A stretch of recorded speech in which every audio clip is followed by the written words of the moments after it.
Good morning. कैसे हैं आप? आशा करते हैं आप लोग बहुत अच्छे से होंगे। और मेरी क्लीनिंग स्टार्ट हो गई है। आज मैंने सोचा कि आज के ब्लॉग में मैं क्लीनिंग का ही रखूं। और मैं देखिए एक एक कमरे में कैसे क्लीन करती हूँ। झाड़ू लगाने के बाद मैं डस्टिंग करती हूँ, क्योंकि झाड़ू लगाने पे कहीं ना कहीं आप जिन सामानों के जिन सामान पे आप डस्टिंग करती हैं, फिर झाड़ू लगाने के बाद फिर उसमें देखिए गर्दा वगैरह फिर से आ जाती है। तो हमेशा झाड़ू लगाने के बाद ही डस्टिंग करें तो बहुत ही अच्छा होगा।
मैंने हर कमरों में झाड़ू मार दिए। आपने देखा होगा कि मैंने हर कमरे में एक एक कोने में कितने अच्छे से झाड़ू मारी है। सॉरी, ये 2 की स्पीड में चल रहा है, मैं इतनी जल्दी काम नहीं कर रही हूँ।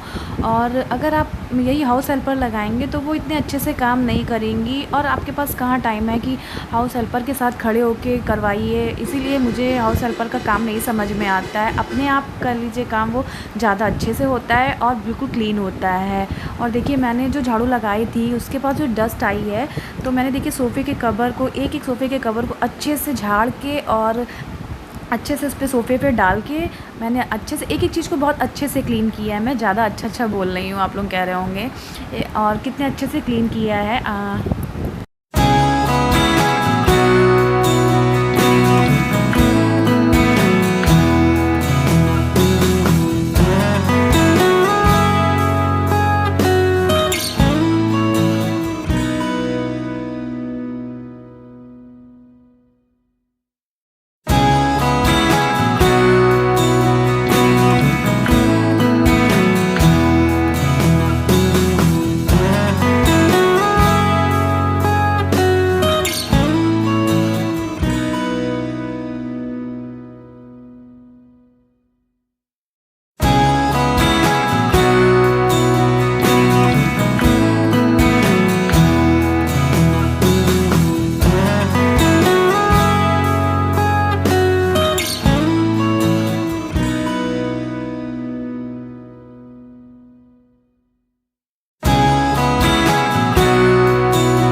रात ही में डाइनिंग टेबल का सामान हटा के और रात में डाइनिंग टेबल क्लीन कर देते हैं। फिर भी कहीं ना कहीं आप जब झाड़ू लगाती हैं तो कुछ ना कुछ डस्ट तो आ ही जाती है, तो फिर भी क्लीन करना पड़ता है। तो मैं मॉर्निंग में भी क्लीन कर लेती हूँ।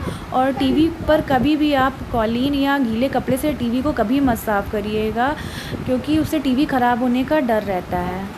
मुझे कूलर की डस्ट साफ़ करनी है और कूलर मेरे रूम की विंडो के पास रखा है, तो बाहर से धूल गर्दा आती है तो वो बहुत गंदा हो जाता है। और कूलर को इधर उधर मोड़ने में भी हाथ लग जाते हैं गंदे गंदे, तो फिर अच्छा नहीं लगता है।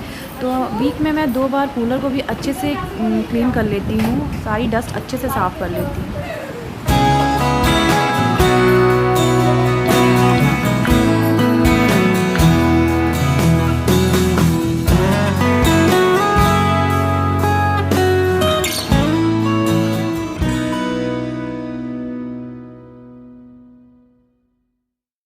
अब मैंने चादर को अच्छे से झाड़ दिया है, जो भी उसकी डस्ट थी वो झड़ गई है। और फिर उसको मैंने बेड पे अच्छे से सेट कर दिया है, अच्छे से बिछा दिया है। और कल मुझे इसे चेंज ही करना है, क्योंकि मेरा थर्सडे फास्ट है। मेरी डस्टिंग हो गई है, अब मैं पोछा लगा रही हूँ। और मैंने वाइपर में टॉवल को अच्छे से फंसा लिया है, अच्छे से सेट कर लिया है। और उससे ही मैं पोछा लगाती हूँ डेली, क्योंकि वो उससे पोछा बहुत क्लीन लगता है। और मेरे पास मैजिक मोप भी है, तो मुझे मैजिक मोप का पोछा बिल्कुल भी नहीं समझ में आता। उससे पोछा लगाना बिल्कुल भी नहीं अच्छा लगता है, क्योंकि वो कहीं ना कहीं अपने फ़र्श पे रेसे छोड़ देता है, जो बहुत गंदा लगता है। और मैं कभी कभी बैठ के भी पोछा लगा लेती हूँ, पर इस समय मुझे बहुत दिक्कत है, तो इसी वजह से मैं वाइपर में फंसा के पोछा लगाती हूँ। फिर भी पोछा बहुत अच्छा और क्लीन लगता है। आप भी एक बार ट्राई करिएगा।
तो मैं दिन में 2-3 बार सर्व करती हूँ, क्योंकि बच्चे कहीं ना कहीं इसे गंदा ही करते रहते हैं। और देखिए मैं बाथरूम की क्लीनिंग कर रही हूँ। मैं ब्रश से अच्छे से जो भी गंदगी है मैं ब्रश से साफ़ कर लूँगी, फिर उसको पानी डाल के अच्छे से वाइपर लगा लूँगी और मेरा बाथरूम क्लीन हो जाएगा।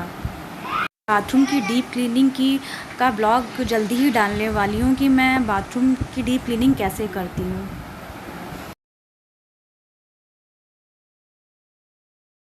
देखिए मैंने ड्राइंग रूम को कितने अच्छे से डेकोरेट करके रखा है, एक एक चीज़ को कितने अपनी जगह पे रखा है और कितने अच्छे से क्लीन किया है मैंने। आपने भी देखा है मेरे इस वीडियो में, मैंने एक एक चीज़ कितने अच्छे से क्लीन किया है। मेरा डेली क्लीनिंग ऐसे ही होता है, मुझे मैसी घर बिल्कुल नहीं अच्छा लगता है।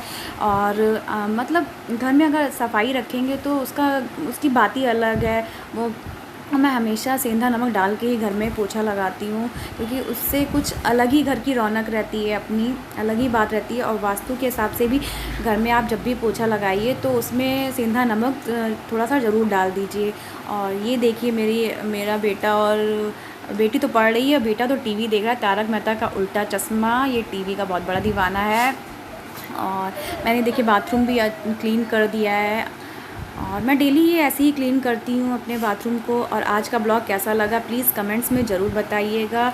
जाते जाते लाइक सब्सक्राइब करना बिल्कुल मत भूलिएगा। अपना और अपनों का रखिए ख्याल। तब तक कि बाय बाय, टेक केयर।